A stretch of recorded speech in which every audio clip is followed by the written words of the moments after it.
तो श्रद्धा murder case में लगातार नए खुलासे हो रहे हैं। एक के बाद एक सबूत और गवाह सामने आ रहे हैं। अब हम आपको इस केस के उन किरदारों से भी मिलवाते हैं जो अभी तक सामने आए, जिनके बयान इस केस में बेहद अहम हो जाते हैं। एबीपी न्यूज की ये एक्सक्लूसिव रिपोर्ट देखिए।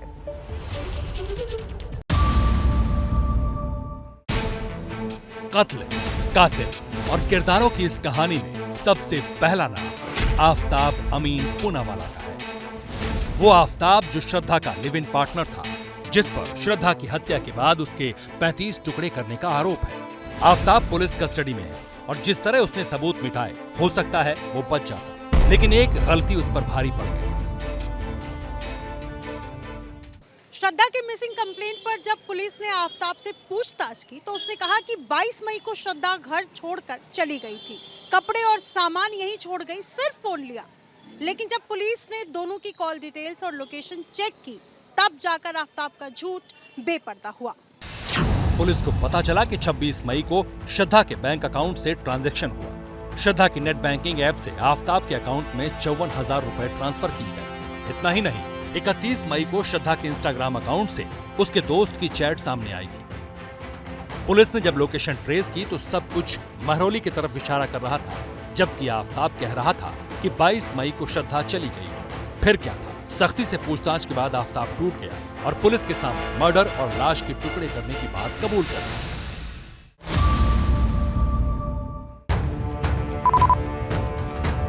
जैसे जैसे जांच आगे बढ़ रही है, 18 मई की वारदात वाली एक एक कड़ी को जोड़ने की कोशिश हो रही है। सवालों को सबूतों और किरदारों की रोशनी के आधार पर देखा जा रहा है। अब दिल्ली पुलिस ने वीडियो एविडेंस के लिए सीसीटीवी की मैपिंग शुरू कर दी है, क्योंकि हत्या 6 महीने पहले हुई थी। लिहाजा दिल्ली पुलिस 6 महीने के वीडियो को खंगाल रही है ताकि इस हत्याकांड से जुड़े अहम सुराग हाथ लग सकें। पुलिस की मुश्किल यह है कि अभी तक जो भी वीडियो फुटेज बरामद हुई है वो 15 दिन पुरानी है, क्योंकि ज्यादातर लोग सिर्फ 15 दिन के बैकअप वाले सीसीटीवी इंस्टॉल करवाते हैं। हालांकि एक दो जगह इनमें आफताब दिखाई जरूर दिया है और पुलिस ये जानना चाहती है कि वो किस किस से मिला था, कहाँ जा रहा था। गली में लगे हुए सीसीटीवी कैमरे आप देख रहे हैं, उनकी फुटेज भी जो है पुलिस यहां से खंगाल रही है। आसपास के जितने भी कैमरे यहां पर इलाके में लगे हुए हैं, उनकी फुटेज को खंगाला जा रहा है। पुलिस को क्राइम सीन से श्रद्धा का एक बैग मिला है। इसमें उसका सामान है। पहचान के बाद उसे भी फॉरेंसिक जांच के लिए भेज दिया जाएगा।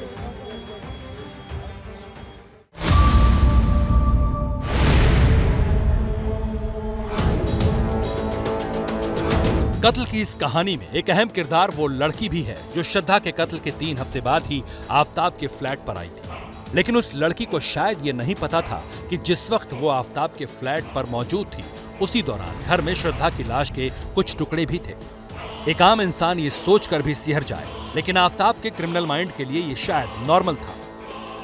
दिल्ली पुलिस के मुताबिक श्रद्धा के कत्ल के बाद आफताब ने डेटिंग ऐप बम्बल फिर यूज किया था। इस ऐप के जरिए उसने एक लड़की से कांटेक्ट किया और अपने घर पर बुलाया। आफताब ने इस लड़की के घर आने से पहले फ्रिज में रखे बॉडी पार्ट्स को कबर्ड में रख दिया। जानकारी यह भी मिली है कि आफताब काली फॉइल में बॉडी पार्ट्स को लपेटकर उन्हें जंगल में फेंकने जाता था। दिल्ली पुलिस ने डेटिंग ऐप बम्बल से कांटेक्ट किया है और कंपनी से इस केस में सहयोग देने की रिक्वेस्ट भी की है, ताकि श्रद्धा के मर्डर के बाद आफताब के घर आने वाली लड़की की डिटेल्स के साथ आफताब की डेटिंग ऐप से जुड़ी जानकारी भी सामने आ सके।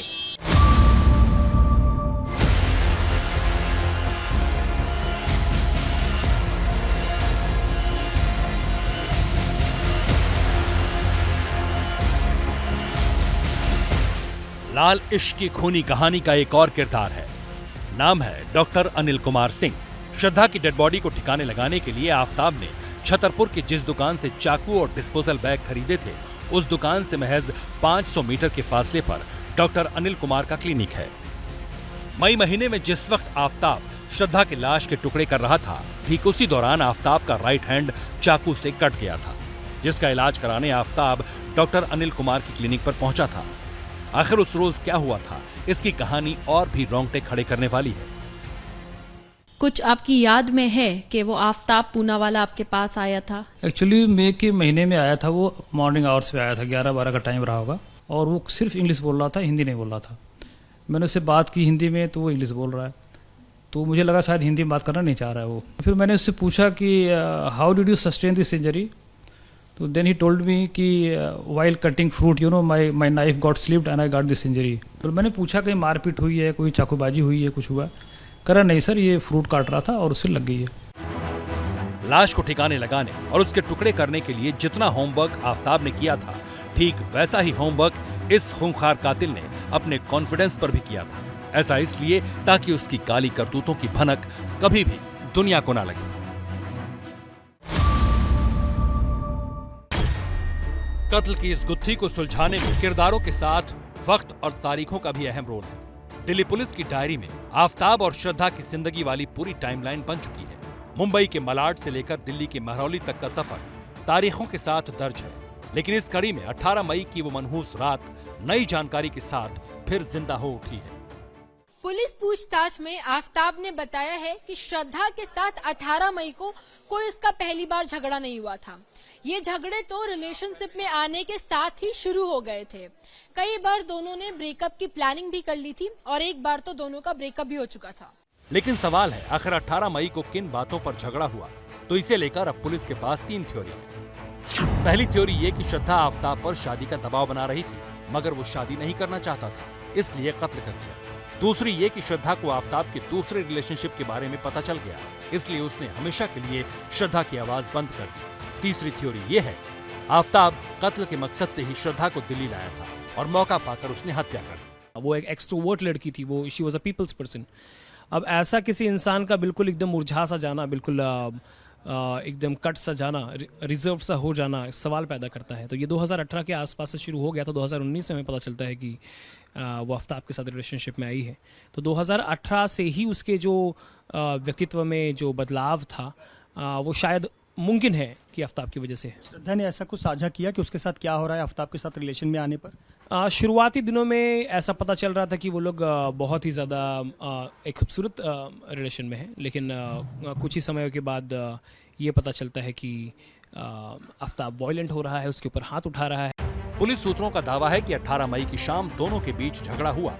रात 8 से 10 बजे के बीच श्रद्धा की गला दबाकर हत्या कर दी गई। रात भर बॉडी रूम में ही रही और अगले दिन आफताब आरी और फ्रिज खरीदने गया ताकि लाश के टुकड़े करके उसे ठिकाने लगा सके।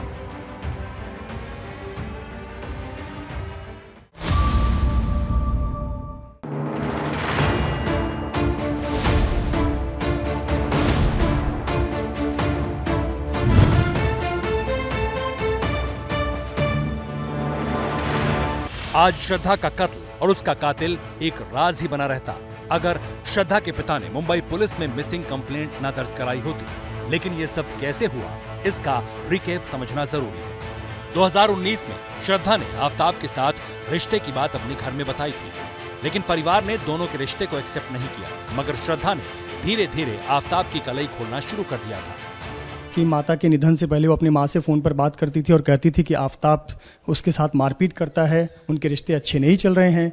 श्रद्धा के पिता कहते थे कि वापस घर पर आ जाओ, इस रिश्ते को तोड़ दो। लेकिन आफताब के माफ़ी मांगने के बाद श्रद्धा फिर से आफताब के साथ चली गई और इस घर को हमेशा के लिए छोड़ दिया। दोनों लिव इन रिलेशन में रहते थे। उसके बाद दोनों दिल्ली चले गए। जब श्रद्धा आफताब के साथ दिल्ली चली गई तो पिता ने उससे बात करना छोड़ दिया, लेकिन बेटी के सोशल अकाउंट से उन्हें जानकारी मिलती रहती थी। जब काफी वक्त से श्रद्धा ने अपने दोस्त से बात नहीं की, उसका फोन नहीं लगा, सोशल अकाउंट पर कोई पोस्ट नहीं आई, तो पिता मुंबई पुलिस के पास गए, जहां से तफ्तीश शुरू हुई। उसका एक करीब दोस्त है बचपन का, उसका नाम है लक्ष्मण नाडर। उन्होंने पिताजी को फ़ोन किया सितंबर 2022 में कि वो जो श्रद्धा का फ़ोन कम से कम 2-2.5 महीने से बंद है। तो पिताजी ने लक्ष्मण नाडर को उसके घर पे बुलाया, डिटेल पूछा, तो उसने बोला कि लड़की और वो अब तक साथ में रहते थे, तो लेकिन वो मई महीने से उनका फ़ोन बंद है। तो ज़रूरी ये बात है कि सच में वो लड़की जिंदा है नहीं है, क्या हुआ क्या नहीं, अपने को इन्फॉर्म लेना जरूरी है, ऐसा उन्होंने बता दिया। इमीडिएट उसके पिताजी ने एक एप्लीकेशन डाला था, लेकिन हमारे पास ऐसा कुछ सबूत नहीं था कि वह लड़की दिल्ली रहती है और यहाँ रहते हैं। तो हमने सुमोटो हमने मिसिंग दाखिल किया था। 12 अक्टूबर को माणिकपुर पुलिस थाने में श्रद्धा की मिसिंग कंप्लेंट दर्ज हुई और इसके बाद केस दिल्ली ट्रांसफर कर दिया गया।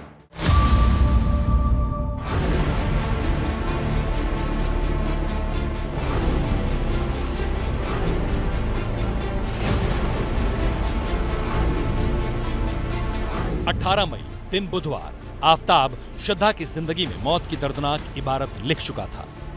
कत्ल का हर सुराग मिटाने की शुरुआत इसी रोज आफ्ताब ने की। जिस फ्रीजर में श्रद्धा के जिस्म के टुकड़े करीब 3 हफ्तों तक आफ्ताब ने छिपा कर रखे, वो फ्रिज आफ्ताब ने घिनौनी वारदात को अंजाम देने के बाद अगले दिन यानी 19 मई को छतरपुर की एक नामचीन इलेक्ट्रॉनिक शॉप से खरीदा था। कत्ल, कातिल और किरदारों की कड़ी में एक नाम उस सेल्समैन का भी है जिसने 19 मई को आफ्ताब को फ्रिज बेचा था। 19 तारीख को आफ्ताब यहाँ पर आया था, तो क्या कुछ डिमांड थी उसकी? भाई डबल डोर परचेज करके ले गया था फ्रिज 260 लीटर का। क्या कुछ बार्गेनिंग भी की थी उसने, या सीधा आते ही डबल डोर फ्रिज मांगा था या बड़ा फ्रिज मांगा था? नहीं, 25,300 की बिलिंग की है हमने, पर बार्गेनिंग नहीं की होगी या ये कुछ याद नहीं है। फ्रिज में ही आफ्ताब ने श्रद्धा का कटा हुआ सिर तक रखा था। सनक ऐसी थी कि रोज आफ्ताब फ्रिज खोलकर श्रद्धा का चेहरा देखा करता था और ठीक रात 2 बजते ही डेड बॉडी के टुकड़ों को जंगल में डिस्पोज करता था। किस तरीके का फ्रिज था, जरा दिखाएंगे आप एक बार? ये 260 लीटर का फ्रिज है, इसमें सिल्वर कलर था। अच्छा। हाँ, डबल डोर का। तो कत्ल की वारदात को अंजाम देने के अगले दिन आफ्ताब यहाँ इस शॉप में पहुंचता है और डबल डोर का बिल्कुल ऐसा ही फ्रिज परचेज करके यहाँ से ले जाता है। आपको बता दें कि इसी फ्रिज के अंदर, इसी तरीके के फ्रिज के अंदर उसने श्रद्धा की लाश को रखा था और लगातार रात को 2 बजे अपने घर से निकलता था और बॉडी के कुछ हिस्से ठिकाने लगाकर वापस घर में आ जाता था।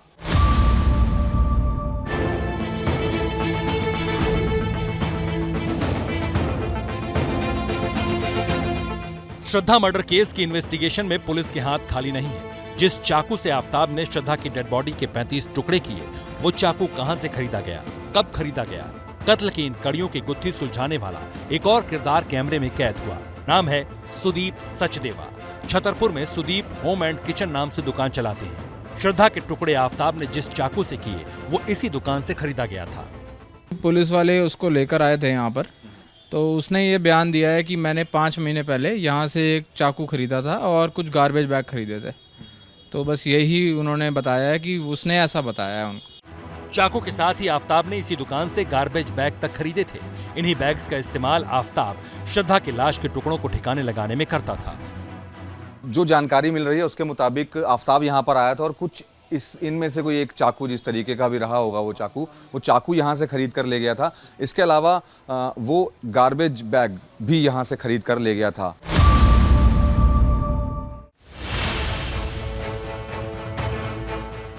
कत्ल, कातिल और किरदारों की कड़ियां वक्त के साथ जुड़ने लगी। तफ्तीश में आफ्ताब के कई चौंकाने वाले राज बेपर्दा होने लगे। श्रद्धा की डेड बॉडी को ठिकाने लगाने के लिए आफ्ताब ने एक अलग फ्लैट तक किराए पर लिया था। आफ्ताब जितना क्रूर है, उससे कहीं ज्यादा चालाक। श्रद्धा की डेड बॉडी के टुकड़े को आफ्ताब ने मेहरौली के जिस जंगल में फेंका था, उसी जंगल के करीब आफ्ताब ने नया फ्लैट किराए पर लिया था। इसके पीछे भी एक बड़ा मकसद था।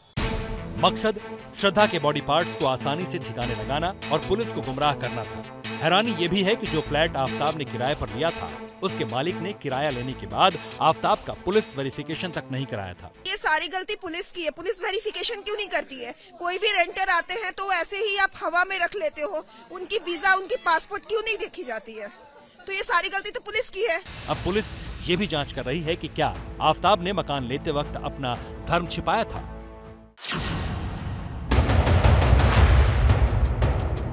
मुंबई में श्रद्धा और आफ्ताब की 3-4 साल की पूरी स्टोरी और रिलेशनशिप का आधार किसी के पास फर्स्ट हैंड अकाउंट है, तो वो श्रद्धा का दोस्त है लक्ष्मण नाडर। श्रद्धा और लक्ष्मण दोनों बचपन के दोस्त थे। लक्ष्मण का दावा है कि श्रद्धा उसे आफ्ताब के साथ रिलेशनशिप के बारे में काफी कुछ बताती थी। लक्ष्मण के मुताबिक श्रद्धा से आखिरी बार उसकी जुलाई में बात हुई थी, उसके बाद कोई संपर्क नहीं हुआ। दोनों में क्या झगड़ा होता था क्या? बहुत झगड़े होते थे। क्या बताती थी आपको? यहाँ तक कि एक बार ऐसा भी झगड़ा हुआ था जब उसने मुझे व्हाट्सएप पे ऐसा मैसेज करके बोला कि प्लीज यहाँ मेरे घर पे आ जा, मुझे बाहर लेके जा, अगर आज रात को मैं इसके साथ घर पे रही तो ये मुझे मार डालेगा। ऐसा भी झगड़ा हुआ है उनके बीच में और हम दोस्तों ने मिलके उसको उसके घर से उस दिन बाहर भी निकाला था और आफ्ताब को वार्निंग भी दी थी कि हम पुलिस के पास जाने वाले हैं। हालांकि बाद में दोनों का पैचअप हो गया और दोनों फिर से वसई शिफ्ट होकर दिल्ली चले गए। लेकिन जब काफी दिनों तक श्रद्धा की कोई खैर खबर नहीं आई, उसका सोशल अकाउंट भी एक्टिव नहीं था, तो फिर लक्ष्मण ने श्रद्धा के पिता को जानकारी दी, जिसके बाद कत्ल के राज बेपर्दा होते चले गए। जो मोबाइल जो CDR निकाला था उसका एनालिसिस किया था, वो 2.5-3 महीने से कांटेक्ट में, वो जो उसका खास जो बचपन का दोस्त था लक्ष्मण नाडर, उससे हमेशा उसका बातचीत होता था व्हाट्सएप से या फ़ोन पे, लेकिन वो मई महीने से आखिरी तक बातचीत नहीं हो रहा था। और जब हमने सब डिटेल्स निकाला, आपका स्टेटमेंट रिकॉर्ड किया, उसका जो वेरिएशंस, ये जो कॉल डिटेल्स, ये सब से हम लेके डाउट था कि कुछ ना कुछ हो सकता है। पुलिस का कहना है कि पहले तो आफताब गोलमोल जवाब देता रहा, लेकिन जब जोर देकर पूछताछ की तो उसने अपना जुर्म कबूल कर लिया। यानी पहले उसने महाराष्ट्र पुलिस के सामने मर्डर और लाश के टुकड़े फेंकने की बात कबूल की थी। इसी के बाद पुलिस ने केस दिल्ली ट्रांसफर कर दिया।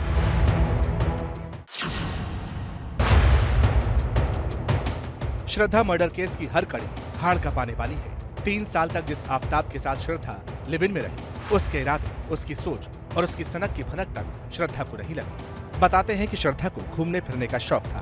कत्ल, कातिल और किरदारों की पहेली में एक नाम श्रद्धा के इसी शौक से जुड़ा है। ये नाम है बद्री का। वो बद्री जिसकी पुलिस को शिद्दत से तलाश है। पुलिस के सामने आफताब पूनावाला ने बद्री से जुड़े कई राज उगले। दिल्ली आने से पहले आफताब श्रद्धा को लेकर हिमाचल प्रदेश के टूर पर गया था। यहीं आफताब की बद्री से मुलाकात हुई। ये बद्री ही था जिसने आफताब को मेहरौली में किराए का मकान दिलाने में मदद की थी। जिस बद्री की तलाश दिल्ली पुलिस को है, वो बद्री छतरपुर इलाके में रहता था। आफताब और श्रद्धा बद्री के कहने पर ही छतरपुर में रहने लगे थे। किराए पर कमरा लेने से पहले दोनों कुछ दिन बद्री के घर भी ठहरे थे।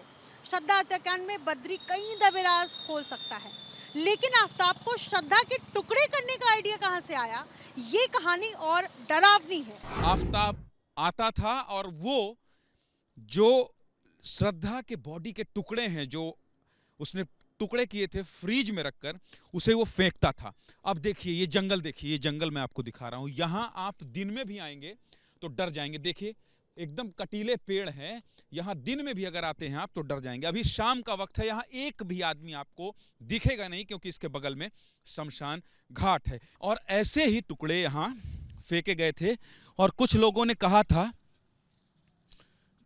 कहा था कि अभी सभी टुकड़े नहीं मिले हैं। तो ऐसे में इस जंगल में आना रात को 2 बजे 3 बजे होगा। ये देख रहे हैं आप, मैं अगर इस रास्ते में चलूंगा तो इसी तरह से ये डगालें मेरे चेहरे पर आ रही हैं। और फिर ये शाम के वक्त में ही यहाँ डर लग रहा है, 2-3 बजे कोई कैसे आ सकता है। श्रद्धा के टुकड़े करने का आइडिया आफताब पूनावाला को कहां से आया? पुलिस इन्वेस्टिगेशन में इन सवालों का तिलिस्म भी टूटा है। आफताब ने कबूला है कि श्रद्धा की डेड बॉडी उसके लिए सिरदर्द बन गई थी। डेड बॉडी से छुटकारा पाने का आइडिया आफताब ने वेब सीरीज और क्राइम शो से सीखा था। खासकर अमेरिकन सीरीज डेक्स्टर को आफताब ने कई बार देखा। डेक्स्टर सीरीज के 8 सीजन के 96 एपिसोड कई बार आफताब ने देखे। और इसी सीरीज से डेड बॉडी को ठिकाने लगाने का आइडिया आफताब के दिमाग में आया था। वहीं गूगल के जरिए उसने खून साफ करने का तरीका भी ढूंढ निकाला। उसने सोडियम हाइपोक्लोराइड का इस्तेमाल किया था। जैसे ही घड़ी का काटा दोपहर 2:30 पे आए, बबीता जी का दिल सास बहू साजिश के लिए मचल जाए। और ये है इनकी बहू, पूरे दिन ऑफिस की टेंशन हो जाए गॉन जब ये करें अपना फेवरेट शो फ्री टाइम पे ऑन। इनकी तरह आप भी देखें अपना फेवरेट शो अपने टाइम पर और डाउनलोड कीजिए ABP लाइव ऐप अपने स्मार्ट टीवी पर।